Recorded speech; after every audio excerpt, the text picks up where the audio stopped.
Hello നമസ്കാരം എല്ലാവർക്കും പുതിയൊരു വീഡിയോയിലേക്ക് സ്വാഗതം. ഇന്നത്തെ നമ്മുടെ റെസിപ്പി ഒരു നാടൻ പലഹാരമായിട്ടുള്ള ഇലയടയാണ് കേട്ടോ. അപ്പോൾ അത് നമ്മൾ സാധാരണ ഉള്ളിൽ ഫില്ലിംഗ് ഒക്കെ വെച്ചിട്ടുണ്ടാക്കുന്ന അട പോലെയല്ല, കുറച്ചുകൂടി ഒരു വ്യത്യാസമായിട്ട് ഇത്തിരി ഹെൽത്തി ആയിട്ടുള്ളൊരു അടയാണ്. കുട്ടികൾക്കായാലും വലിയവർക്കായാലും കൊടുക്കാൻ പറ്റുന്ന നല്ല ടേസ്റ്റി ആയിട്ടുള്ളൊരു അടയുടെ റെസിപ്പിയാണ് ഇന്ന് നമ്മൾ ഷെയർ ചെയ്യുന്നത്. വീഡിയോ കണ്ടുകൊണ്ടിരിക്കുന്ന സമയത്ത് ഇഷ്ടപ്പെടുകയാണെങ്കിൽ മാത്രം വീഡിയോ ഒന്ന് ലൈക്ക് ചെയ്യാനും നമ്മുടെ ചാനൽ ഒന്ന് സബ്സ്ക്രൈബ് ചെയ്യാനും മറക്കരുത്. അപ്പം നമുക്ക് ഈ ഒരു ഹെൽത്തി ആയിട്ടുള്ള ഇലയട എങ്ങനെയാണ് തയ്യാറാക്കണേ നോക്കാം. അതിന് വേണ്ടിയിട്ട് ഞാനിവിടെ ഒരു മിക്സിൻ്റെ ചെറിയൊരു ജാർ എടുത്തിട്ട് അതിലേക്കൊരു 1/4 കപ്പിൽ കൂടുതലായിട്ട് കപ്പലണ്ടി എടുത്തിട്ടുണ്ട്. ഇതൊന്ന് പൊടിച്ചെടുക്കാം. ഒരുപാട് ഫൈനാക്കിയിട്ടൊന്നുമില്ല, ചെറിയ തരിയോട് കൂടിയിട്ട് പൊടിച്ചെടുത്തിട്ട് മാറ്റി വയ്ക്കുന്നുണ്ട്. ഇനി നമുക്കൊരു പാൻ സ്റ്റവിൽ വെച്ചിട്ട് 250 ഗ്രാം അളവിൽ ശർക്കര ഇട്ട് കൊടുക്കുന്നുണ്ട്. അതിലേക്ക് 2 കപ്പ് അളവിൽ വെള്ളം കൂടി ഒഴിച്ചു കൊടുത്തിട്ട് നന്നായിട്ടൊന്ന് ഉരുക്കിയിട്ടെടുക്കണം. ശർക്കര നല്ലതുപോലെ ഒന്ന് മെൽട്ടായിട്ട് വേണം. ആ ഒരു സമയം കൊണ്ട് നമുക്ക് ഇതിലേക്ക് ആവശ്യമായിട്ടുള്ള 2 നേന്ത്രപ്പഴം ഒന്ന് കട്ട് ചെയ്തിട്ട് വയ്ക്കാം. അത്യാവശ്യം പഴുപ്പുള്ള പഴമാണ് കുറച്ചും കൂടെ നല്ലൊരു ടേസ്റ്റ് ഇട്ടത്. ഇത്തിരി പഴുപ്പ് കുറവാണ്. അപ്പോൾ 2 പഴം എടുത്തിട്ട് ഇതുപോലെ കട്ട് ചെയ്തിട്ട് മാറ്റി വയ്ക്കുന്നുണ്ട്. ഈ ഒരു സമയം കൊണ്ട് തന്നെ ശർക്കരയൊക്കെ നന്നായിട്ട് മെൽട്ടായിട്ട് വന്നിട്ടുണ്ട്. അപ്പോൾ ഇത് നമുക്കൊന്ന് അരിച്ചിട്ട് മാറ്റി വയ്ക്കേണ്ടതിൽ ചെറിയ ചെറിയ തരികളും മണ്ണും ഒക്കെ ഉണ്ടാവും. അപ്പോൾ അതൊന്ന് അരിക്കണം.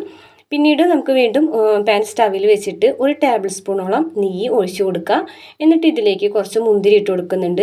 അപ്പോൾ മുന്തിരി ആയാലും നട്ട്സ് ആയാലും ഒക്കെ നിങ്ങൾക്ക് ഇഷ്ടത്തിനനുസരിച്ച് കുറവും കൂടുതലൊക്കെ ആക്കാം. അപ്പോൾ ഇത്രയും ഒരു 2 ടീസ്പൂണോളമൊക്കെ എടുത്തിട്ടുണ്ട് മുന്തിരി. ഇതൊന്ന് നന്നായിട്ടൊന്ന് വീർത്ത് വരുന്ന സമയത്ത് നമുക്കിതിലേക്ക് നമ്മൾ കട്ട് ചെയ്ത് മാറ്റി വെച്ചിട്ടുള്ള നേന്ത്രപ്പഴം ചേർത്ത് കൊടുക്കുക. അതും കൂടെ നന്നായിട്ടൊന്ന് മിക്സ് ചെയ്ത് കൊടുക്കുക. അപ്പോൾ ഒരു മീഡിയം ഫ്ലെയിമിൽ ഇട്ടിട്ട് നമുക്കിത് നന്നായിട്ടൊന്ന് കുക്ക് ചെയ്തിട്ട് എടുക്കണം. ആ ഒരു പഴമൊക്കെ നന്നായിട്ടൊന്ന് നെയ്യൊക്കെ ഇടുന്നിട്ടൊന്ന് വെന്തിട്ട് വരണം. ഈ ഒരു സമയത്ത് നമുക്കിതിലേക്ക് ഒരു 1/2 കപ്പ് തേങ്ങ ചിരിയതും കൂടെ ചേർത്ത് കൊടുക്കുക. എന്നിട്ട് ഒന്നും കൂടെ ഒന്ന് മിക്സ് ചെയ്ത് കൊടുക്കുക. നന്നായിട്ടൊന്ന് മിക്സ് ചെയ്യുന്ന സമയത്ത് നമ്മൾ ഈ പഴം ഒന്ന് ഉടച്ചും കൂടെ കൊടുക്കണം കേട്ടോ. നല്ലതുപോലെ ഒന്നിങ്ങനെ പ്രസ് ചെയ്ത് ഒന്ന് ഉടച്ചു കൊടുക്കുക. അപ്പോൾ നല്ലതുപോലെ വെന്തതിന് ശേഷം മാത്രം ഇങ്ങനെ ഉടച്ചു കൊടുക്കുക. അപ്പോൾ ഇനിയും നമ്മൾ ഇതിലേക്ക് ചേർത്ത് കൊടുക്കുന്നത് ശർക്കര ഉരുക്കി വെച്ചിട്ടുള്ളതാണ് കേട്ടോ. അപ്പോൾ അതും കൂടെ നമ്മൾ ഇതിലേക്ക് ചേർത്ത് കൊടുത്തതിന് ശേഷം നന്നായിട്ടൊന്ന് മിക്സ് ചെയ്തിട്ട് കൊടുക്കുക. എന്നതിന് ശേഷം ഈ ശർക്കര ഒരു പാനി നന്നായിട്ടൊന്ന് ചൂടായിട്ട് വരണം. നല്ലതുപോലെ ഒന്ന് ചൂടായി തിളച്ച് വരുന്ന സമയത്ത് നമുക്കിതിലേക്ക് അരിപ്പൊടി ഇട്ട് കൊടുക്കാം. അപ്പോൾ ഞാനിവിടെ വറുത്ത അരിപ്പൊടിയാണ് എടുത്തിട്ടുള്ളത്. നിങ്ങൾക്ക് വേണമെങ്കിൽ ഗോതമ്പൊടി വേണമെങ്കിലും ഈ ഒരു റെസിപ്പിക്ക് വേണ്ടിയിട്ട് എടുക്കാം. അപ്പോൾ ഇതിലേക്ക് 1/4 കപ്പ് അളവിൽ അരിപ്പൊടിയാണ് ചേർത്ത് കൊടുക്കുന്നത്. അതിന് മുമ്പായിട്ട് നമ്മൾ കപ്പലണ്ടി പൊടിച്ച് വെച്ചിരിക്കുന്നത് ചേർക്കുന്നുണ്ട് കേട്ടോ. അപ്പോൾ അത് പൊടിയും കൂടെ ചേർത്ത് കൊടുത്തതിന് ശേഷം നന്നായിട്ടൊന്ന് മിക്സ് ചെയ്തിട്ട് കൊടുക്കുക. നല്ലതുപോലെ ഒന്ന് മിക്സ് ചെയ്തിട്ട് കൊടുക്കുക. ഇനി നമുക്ക് അരിപ്പൊടി ചേർത്ത് കൊടുക്കുക. അരിപ്പൊടി ചേർത്ത് കൊടുത്തതിന് ശേഷം നല്ലതുപോലെ ഇളക്കി കൊടുക്കണം. അത് മാത്രമല്ല ഫ്ലെയിം ഈ സമയത്തൊന്ന് കുറച്ചിട്ട് കൊടുക്കുക. എന്നതിന് ശേഷം നമുക്കൊന്ന് മിക്സ് ചെയ്തിട്ട് എടുക്കാം. നല്ലതുപോലെ ഒന്ന് മിക്സ് ചെയ്തിട്ട് എടുക്കുക. ഫ്ലെയിം കൂട്ടിയിടുകയാണെന്നുണ്ടെങ്കിൽ പെട്ടെന്ന് തന്നെ ഇതൊന്ന് തിക്കാവും. അപ്പോൾ അതുകൊണ്ട് ഫ്ലെയിം കുറച്ചിട്ട് നന്നായിട്ടൊന്ന് ആ ഒരു അരിപ്പൊടിയും നേന്ത്രപ്പഴവും ഒക്കെ കൂടി ഒന്ന് യോജിച്ച് വരുന്ന രീതിയിലൊന്ന് മിക്സ് ചെയ്തിട്ട് കൊടുക്കുക. ഈ ഒരു മിക്സ് ഇപ്പോൾ റെഡി ആയിട്ടുണ്ട്. ഇനി നമുക്കിതിലേക്ക് 1 ടീസ്പൂണോളം ചുക്കും ജീരകവും ഏലക്കയും കൂടിയിട്ട് പൊടിച്ചെടുത്തിട്ടുള്ളത് ചേർത്ത് കൊടുക്കണം. 3ഉം കൂടിയിട്ട് ഒരുമിച്ച് പൊടിച്ചിട്ട് ചേർത്തിട്ടുള്ളതാണ് കേട്ടോ. അപ്പോൾ 1 ടീസ്പൂൺ അത് കൂടെ ചേർത്ത് കൊടുത്തതിന് ശേഷം നന്നായിട്ടൊന്ന് മിക്സ് ചെയ്തതിന് ശേഷം നമുക്കിത് ചൂടാറാനായിട്ടൊന്ന് മാറ്റി വയ്ക്കുക. അതിന് ശേഷം നമ്മൾ ഈ ഒരു മിക്സ് കൊണ്ട് അട ഉണ്ടാക്കുന്നത്. അപ്പോൾ നമ്മൾ അട ഉണ്ടാക്കുന്നത് ഇതുപോലെ അട ഉണ്ടാക്കുന്ന ഇല നമ്മൾ കഴുകി വൃത്തിയാക്കി തുടച്ചൊക്കെ വെച്ചിട്ടുണ്ട്. ഇനി ഇതിലേക്ക് നമുക്ക് ഈ ഒരു മിക്സ് ഇട്ട് കൊടുക്കാം. അപ്പോൾ ഞാനിത് സ്പൂൺ വെച്ചിട്ടാണ് ഇട്ട് കൊടുക്കുന്നത്. കൈ വെച്ചിട്ടായാലും നല്ലതുപോലെ കുഴച്ച് സോഫ്റ്റ് ആക്കിയിട്ട് നമുക്ക് ഇഷ്ടമുള്ള ഷേപ്പിൽ ആക്കിയെടുക്കാം കേട്ടോ.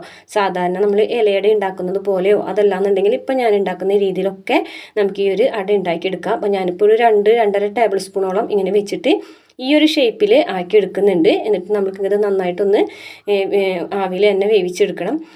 ഈ ഒരു വീഡിയോയിൽ കാണുന്നത് പോലെയാണ് ഞാനിങ്ങനെ ഫോൾഡ് ചെയ്ത് കൊടുക്കുന്നത്. എന്നതിന് ശേഷം 2 സൈഡും ഒന്നും കൂടെ ഒന്ന് മടക്കി കൊടുക്കുക. 2 സൈഡും ഇതേപോലെ മടക്കിയതിന് ശേഷം നമുക്ക് ബാക്കിയുള്ള അടയൊക്കെ ഇതേപോലെ തന്നെ ഉണ്ടാക്കിയെടുക്കണം. അപ്പം ഞാനിവിടെ ഓരോന്നായിട്ട് എല്ലാതും ഇതുപോലെ തന്നെ റെഡിയാക്കി വെച്ചിട്ടുണ്ട്. ഈ ഒരു ഷേപ്പിലാണ് എല്ലാതും റെഡിയാക്കി വെച്ചിട്ടുള്ളത്.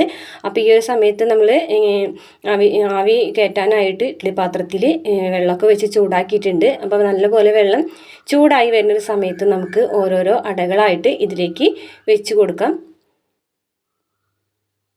എല്ലാ അടകളും നമ്മളിതുപോലെ വെച്ച് കൊടുത്തിട്ടുണ്ട്. ഇനി നമുക്കിത് വേവിച്ചെടുക്കണം. അപ്പോൾ നമ്മുടെ അടയൊക്കെ ഇവിടെ റെഡി ആയിട്ടുണ്ട്. ഇത് ചെറുതായിട്ടൊന്ന് ചൂടാറാനായിട്ട് നമുക്ക് മാറ്റി വയ്ക്കാം. അപ്പോൾ ഈ വീഡിയോ നിങ്ങൾക്ക് ഇഷ്ടപ്പെടുകയാണെങ്കിൽ ഒന്ന് ട്രൈ ചെയ്ത് നോക്കുക. ട്രൈ ചെയ്ത് നോക്കിയിട്ട് നിങ്ങളുടെ അഭിപ്രായങ്ങളും നിർദ്ദേശങ്ങളൊക്കെ കമൻറ്റ് ബോക്സ് വഴി അറിയിക്കണം കേട്ടോ.